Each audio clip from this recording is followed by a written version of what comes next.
Anaitwa Abdillahi Musa maarufu kama Banjo, mchimbaji na mfanya biashara wa madini ya Tanzanite. Kwa sasa ni siku 6 hajulikani alipo baada ya gari yake kukutwa nje ya jengo la Ngorongoro na yeye kuchukuliwa na wasiojulikana alipokuwa amekwenda kwa ajili ya kufanya mazoezi ya gym eneo la jengo hilo. Baada ya kutoonekana, ndugu walitoa taarifa polisi ili wapate kujua ndugu yao amechukuliwa na nani na yuko wapi na anakosa gani, kwa sababu amekuwa akifuatiliwa tangu tarehe 9 mwezi wa pili mwaka huu. Musa Abdillahi ni mtoto wa Banjo. Amesema kuwa baba yake ametoweka katika mazingira ya utata, lakini siku za nyuma aliwahi kupotea kwa siku 17, lakini baadaye walipofuatilia wakaambiwa yuko kituo cha polisi, lakini awamu hii ndio hawaoni mwanga alipo baba yake. Hata hivyo, tulifanya juhudi za kutafuta jeshi la polisi juu ya kupotea kwa Banjo. Simu ya kamanda wa polisi tumeipiga bila kupokelewa, lakini bado jitihada zinaendelea ili kupata taarifa zaidi. Majina naitwa Musa Abdillahi, ni mkazi wa Sanawari.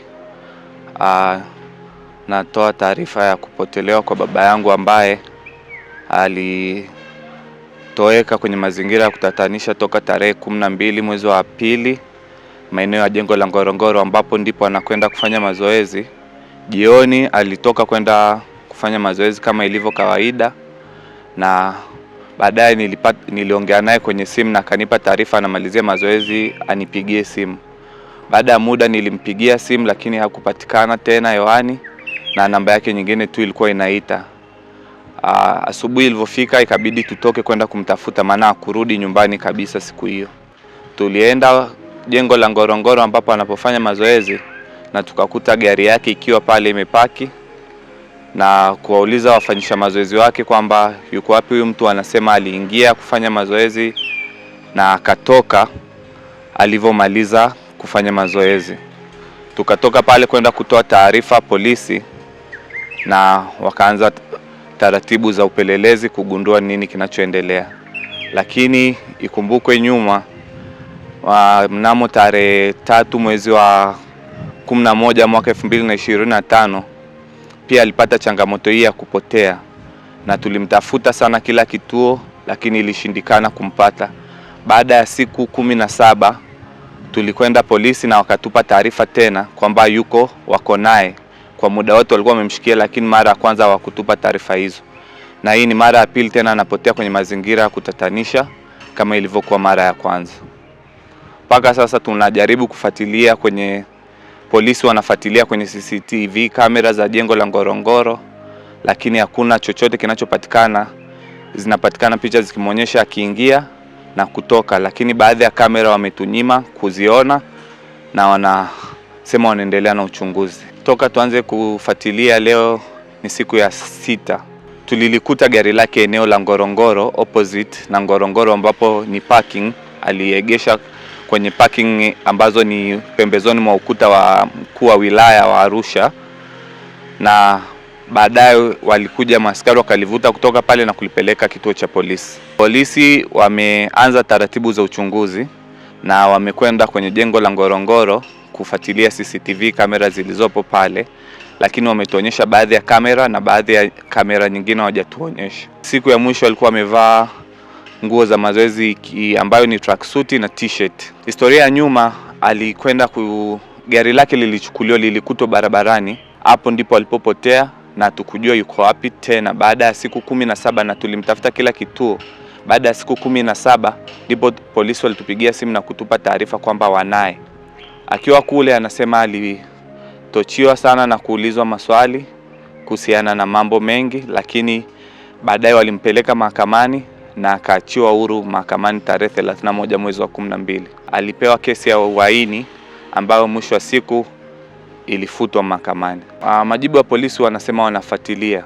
Hapana, hana kumbukumbu yoyote ya kuhusika na siasa wala siasa aina yoyote wala chama cha aina yoyote. Tarehe 9 jioni tulipata taarifa kwamba anatafutwa na polisi. Ndipo tulipoamua kwenda siku ya tarehe 10 kwenda kutoa taarifa kama tumepata taarifa kwamba anatafutwa. Je, anatafutwa? Kama anatafutwa, huyu hapa. Lakini wakasema wao hawana tatizo naye na wala hawamtafuti. Wangekuwa wanamtafuta wangeshatoa taarifa za kumtafuta.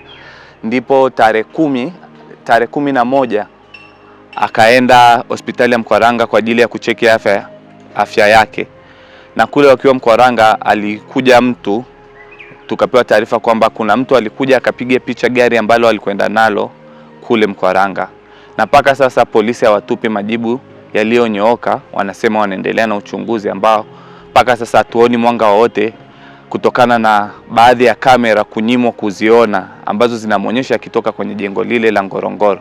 Mpaka sasa hatujui nini kinachoendelea, maana tumebaki kwenye hali ya taharuki. Walikuja siku ya Jumatatu ambao ni tarehe 9 mwezi wa pili mwaka 2026 majira ya saa 3 usiku.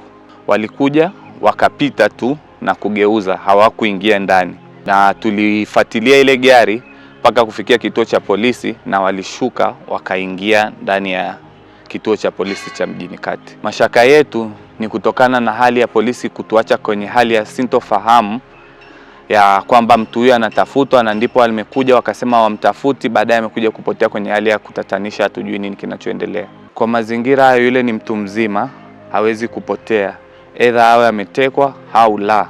Ndio ana changamoto ya kiafya, maana mara ya kwanza alipochukuliwa na kutojulikana alipo, baadaye alikuja kutoka akiwa amevunjwa vidole 4 vya miguu. Hana tatizo lolote la kiafya ya akili. Sisi tunaomba serikali na uongozi wa nchi hii, akiwepo Mama Samia Suluhu Hassan, mkuu wa mkoa wa Arusha, na vyombo vingine vyote vya usalama wa raia, maana yule ni raia halali wa nchi ya Tanzania na ni mpiga kura wa nchi hii, na hatujui mpaka sasa hali yake ikoje, na alipo hatujui alipo. Ni mchimbaji wa madini ya Tanzanite Mererani. Ndio tujue kama anakosa lolote, maana ni haki yake ya kimsingi. Kama anakosa, sisi tujue yupo wapi, na kama anashutumiwa na kosa lolote tupewe taarifa. Jina lake anaitwa Abdillahi Musa almaruf Banjo. Kwa majina anaitwa Fidelis John. Abdillahi Musa ni mjomba wangu na amepotea katika mazingira ya kutatanisha ambayo yanatutia mashaka kwamba huenda ametekwa kutokana na mazingira aliyopotea. Kwa hiyo kama familia tunaomba serikali itusaidie kumtafuta kokote alipo, na vile vile tunaomba kwa mtu yoyote ambaye labda anaweza akamuona popote tupatie taarifa. Kingine ambacho kinatutia mashaka ni mazingira aliyopotea. Mazingira aliyopotea sio ya mtu kupotea, mtu mwenye akili timamu. Mazingira ya kupotea kwake yanatia mashaka, huenda ametekwa. Hivyo tunaomba kama familia, tunaomba serikali itusaidie ndugu yetu aweze kupatikana. Siku ya mwisho alitoka nyumbani akaelekea mazoezini. Baada ya kutoka mazoezini ndo hakuonekana tena. Ndio. Gari yake mazingira iliyokuwepo ni mazingira anapofanyia mazoezi, na ilikutwa hapo hapo ilipo. Na tumejaribu kuangalia kamera. Zile kamera zinatia utata kwa sababu kuna baadhi ya sehemu hazionekani. Picha hazionekani. Kuna baadhi ya sehemu picha hazionekani. Hilo pia linatutia mashaka. Kwa hiyo tunaomba serikali tusaidie. Polisi majibu waliotupa kwamba wanaendelea na uchunguzi. Kwa hiyo tunaomba pia wakati polisi wanaendelea na uchunguzi tuweze kushirikishwa katika kila hatua ili tuweze kujua hatma ya ndugu yetu.